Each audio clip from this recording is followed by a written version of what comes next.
Jeg hedder Nynne Savary. Jeg er billedkunstner og har atelier her på Frederiksberg på Ærøvej nummer 1, hvor jeg også har en tegneskole for teenager og hvem der ellers gerne vil lære at tegne.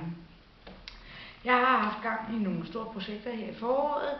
Et af dem har været, at vi var 5 kunstnere fra Kvindeligt Kunstnersamfund, der malede en næsten 15 meter lang frise op, hvor temaet var 100 års badetøjsmode. Det synes vi selv var ret morsomt, fordi at det jo i år er 100 år siden, at kvinder fik stemmeret, og at Kvindeligt Kunstnersamfund fylder 100 år til næste år.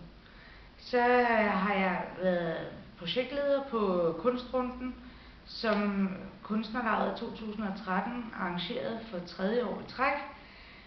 Og det er jo fantastisk spændende at se, hvor mange kunstnere man kan få med hver år. I år fik vi til med 15 rickshaws, sponsoreret af Frederiksberg Kommune, så det var jo fantastisk at se de her rickshaws køre rundt imellem atelierne. Og så har jeg også lavet noget andet, der var meget skægt for Kunstnerlaget. Vi var en håndfuld kunstnere fra Frederiksberg, der skrev sammen med kunstnere fra 4 andre venskabsbyer her i Norden. Venskabsbyer til Frederiksberg. Og det har været utroligt spændende, fordi vi jo på den her måde har skabt nogle kontakter til kunstnere, vi ellers ikke lige ville få fat i. Udstillingen blev vist, da Frederiksberg var vært for venskabsbytræffet her for lidt tid siden, og til sommer blev den udstillet oppe på Frederiksberg Hovedbibliotek, så der kan alle komme ned og se den, og det håber jeg rigtig mange vil gøre. Det bliver en interaktiv udstilling, hvor man kan gå hen og mærke og røre på billederne og vende dem om og placere dem på nye steder på stativerne. Rigtig spændende udstilling. Til sidst vil jeg lige slå et slag for, at vi her på tegneskolen har 3 sommerkurser, og de er ikke alle sammen booket op.